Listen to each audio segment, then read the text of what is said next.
This case takes place in the United States of America on the 29th of August 2021.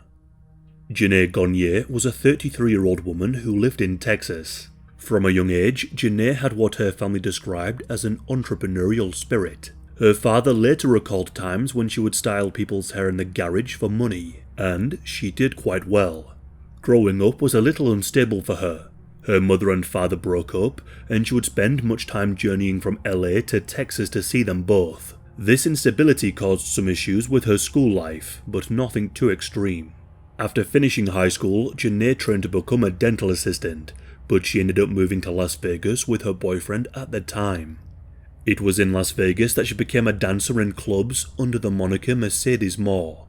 Her mother would later say that this name had meaning, Mercedes symbolizing luxury, and more because she wanted more of it. Those who were close to her said she made upwards of $4,000 to $5,000 every weekend.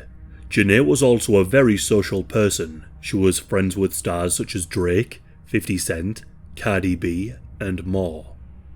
In 2021, Janae had plans to move into a new house in the Houston area with her boyfriend, who at the time lived in Alabama.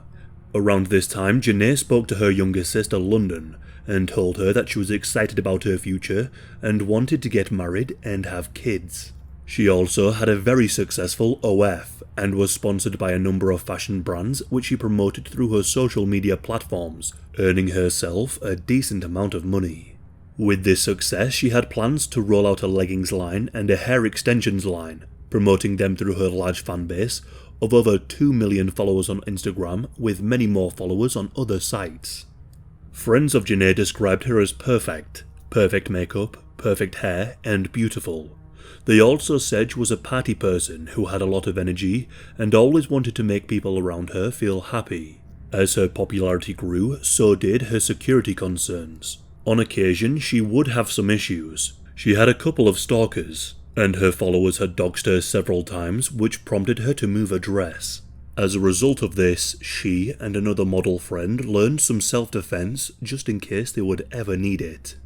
Even though she was making good money and was very independent, her father was worried about the attention she would receive, and would later say, "My daughter was beautiful, and she kept trying to get more and more beautiful. She worked on it very hard, and that scared the hell out of me." My monthly conversation with her was, "You have all these followers, some because they love you, some because they love your look, but some more crazy, and some even obsessed." Tragically, his fears would soon be realized. On the 29th of August 2021, Janae's father Mark received a phone call from his daughter London. London was deeply concerned for her sister. Janae made a living through social media, and so she would be constantly posting content to various platforms. But for the last few days, she had given no updates. A number of Janae's friends and London had noticed this, and they tried to reach out to her, but they received no response. London was distressed. This wasn't the typical behaviour of Janae. A few days before this, Janae had been at a pool party, and Mark assumed that she would have been partying the night before. He assumed that she might be feeling unwell or hungover, as this was something that had happened in the past. But he decided to check on his daughter regardless. He made his way over to her house with his girlfriend. Mark had tried a number of times to contact Janae, but she still wasn't picking up her phone or replying to messages. And when he arrived outside her home, he saw her BMW in her garage and knew she would be inside. Feeling that something was horribly wrong, Mark ran towards her home and began kicking her door down. Upon entering, Mark saw what no father should ever see. He found Janae at the bottom of her staircase, curled up in a ball. Her leg was twisted underneath her, so he assumed she may have fallen down the stairs in a horrific accident. Janae was half naked, so he asked his girlfriend to go upstairs and grab something to cover her up. Mark's girlfriend went upstairs to grab a cover, but when she walked into Janae's room, she found a man lying on Janae's bed with a knife in his neck. She called out for Mark, who also entered the bedroom. He, of course, was shocked to see this man lying on the bed with a knife protruding from his neck. Mark walked closer, only to see that this man was still alive. Upon realizing that this man was still breathing, Mark shouted, "What did you do?" But he didn't respond. He was just gurgling and twitching. As he stood over this dying man, Mark looked up and noticed writing all over the walls. This writing was written in lipstick and read, "Janae led me to think she cared about me, but wore another man's ring. I should have stayed in Florida. I wish I never met her. I was used for money." The police were called and soon arrived on the scene. Only moments after they came, this man passed away. The news of what happened quickly spread.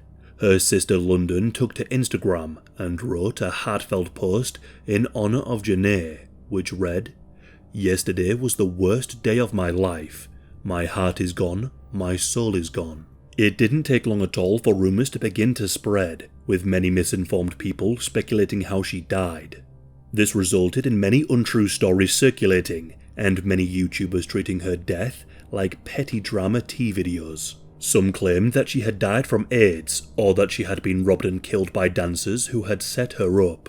None of these were true. We first told you about the death of Miss Mercedes Moore yesterday. Authorities say her body was found in her apartment in Fort Bend County, along with the body of a man who killed her on Sunday. And now her family has come forward to share their heartbreak as they search for answers following this disturbing discovery.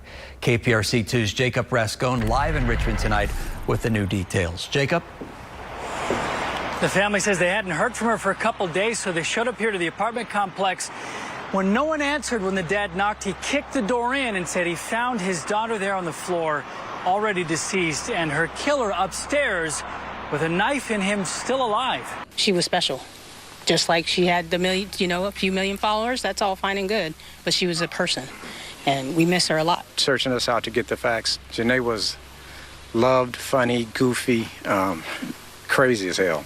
I know, and I shouldn't say that about my daughter, but that's my daughter. 2.6 million followers on Instagram knew her as Mercedes Moore. What happened on Sunday was the family's worst nightmare.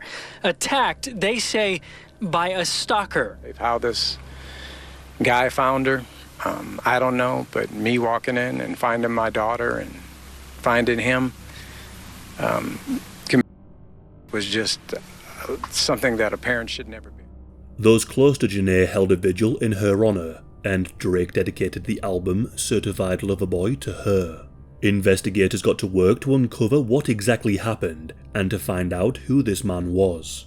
The man was identified as 34-year-old Kevin Accorto from Wellington, Florida. I couldn't find much information about him, other than he was an entrepreneur and had traveled from Florida to Texas to find Janae.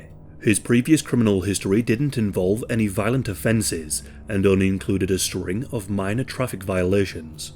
What is strange about this case, however, is that Janae lived in a gated community and he was somehow able to get past the security. When inspecting Janae's home, they found that there was no sign of forced entry, making the police wonder if she knew Kevin. Blood was absolutely everywhere in Janae's home, in every single room, and the blood belonged to Kevin. An autopsy was conducted on Janae's body. It was found that she had died of strangulation and traumatic concussions.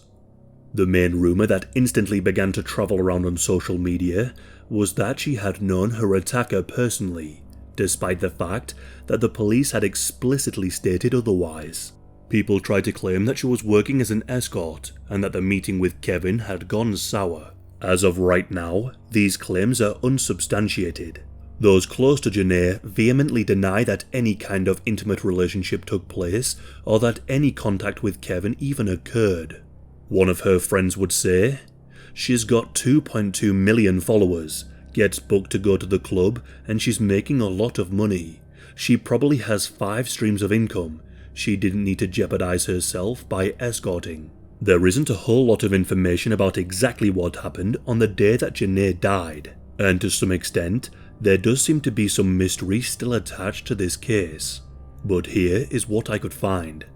From what the police stated, some evidence did suggest that the two knew each other. Due to the eerie writing on the walls, and because there was no sign of forced entry. However, when investigators examined the case further, they could find no link between the two. It doesn't seem that the two had ever even spoken before. Janae's sister London believes that she was attacked when she was coming out of her car from the street into the house, as she'd never parked in her garage. Her theory is that Kevin attacked her, forced himself inside the home, and then killed Janae and stayed in her home for a couple of days, hurting himself and bleeding all around the house.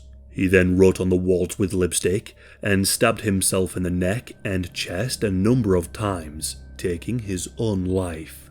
Her father Mark believes that Kevin may have gotten her address from OF. It said that she would often receive cash payments and gifts from admirers, some of which would be delivered to her address. Mark has since said that he never knew of this, and if he did, he would have made her use a P.O. box. As of right now, there doesn't seem to be a concrete motive, or if there is, it hasn't been made public yet, and I'm not sure when it will happen.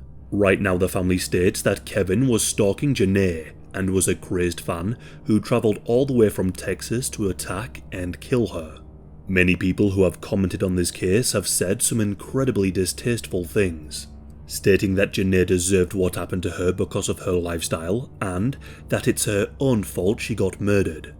I am expecting these kinds of comments on this video, but it's important to remember that the victims' families do sometimes watch these videos and read the comments, and Janae was a real person with people who loved her.